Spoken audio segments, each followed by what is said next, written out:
Alright guys, welcome back to the channel. For those that haven't subscribed or hit like on my videos, please do leave comments. I do respond if you have any questions.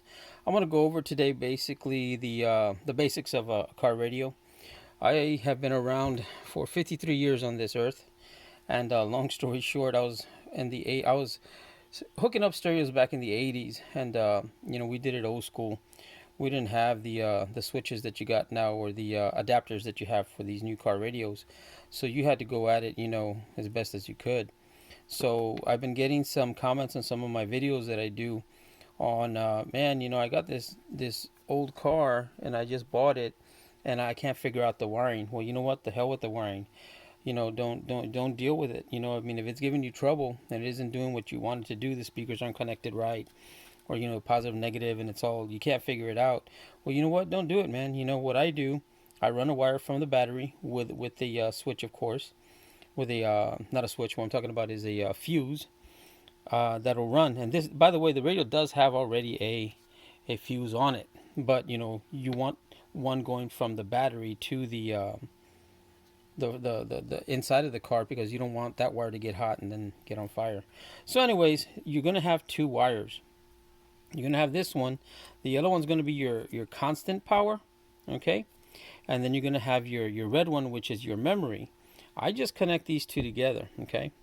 These two are connected together. That's constant power. The only difference is when you do this, what ends up happening is when you turn off your car, the stereo will stay on. It's going to stay on if you connect this wire and this one to the battery, straight to the battery. So what I would do, if you don't want that, then it's going to be separate. This one's going to be connected to the battery that goes to the car, and this one's going to go to a switch underneath your dashboard where all your other fuses are. I would find with a light source, I would find out which one gives power only when the car is on. Some cigarette lighters are that way. You have power to the cigarette lighter only when the car turns on. So find one that turns on and that has, maybe the same rating as this fuse does. If it's 10 amps, 15 amps, whatever, connect it to that. Run this wire, a red one, all the way to that other one. And when your car turns on, this turns on. The radio will turn on. When the car turns off, this will turn off. So there you go. So this one will be the one that goes straight to the battery, or you can find a switch again. You don't have to go directly to the battery. But I like it because if I'm going to put an amp in the car, I want a thicker gauge that's going to go from my battery with a fuse and also to a fuse box. I put a fuse box for the amps. I run that all the way into inside of the car, and that's how you have these two. And of course, negative is self-explanatory. It's negative. Now, what is this blue one? Well, this blue one, it says on here, it is for the power antenna, but I don't use it for my power antenna. I use this for the remote. It goes to the remote that says remote on your amplifier, and that's where it's going to get the power to turn off and turn on. So when you turn on this radio, the amp is going to turn on by itself using this as the power source. Okay, so that's where you get that from. So now that's explained there. It'll say remote, and you'll hit connect this to remote. Now these speakers here, as you can see, there's every color has two. So purple has two, gray has two, green has two, and white has two. So that right there are your speaker wires.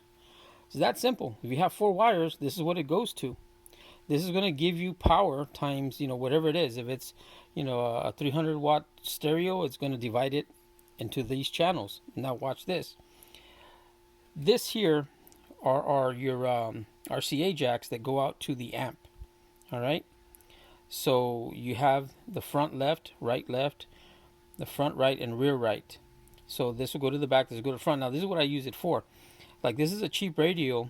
There's others that have a base one, and they connect. They'll have more of these. This one only has four. This is auxiliary in, so this is what goes in.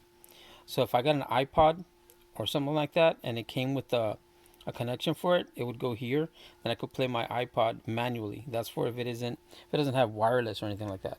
So anyways, I would use this here.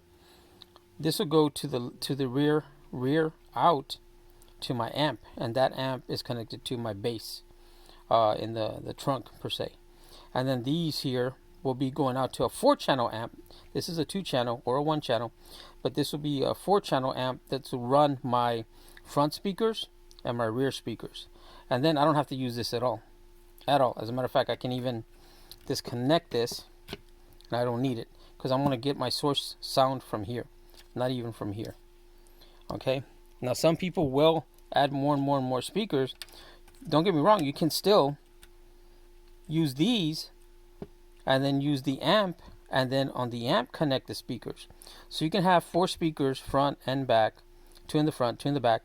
Connect this amp that has a 4-channel, and you can add 2 more speakers from the back. So now you got 4 in the back instead of 2.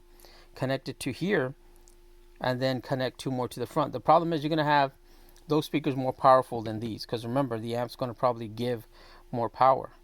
So that's how basic it is. This is real simple. This is the antenna, by the way. And if you have if it doesn't fit in here, there's adapters you can buy that'll fit here, and then you'll get a smaller one that'll fit in there.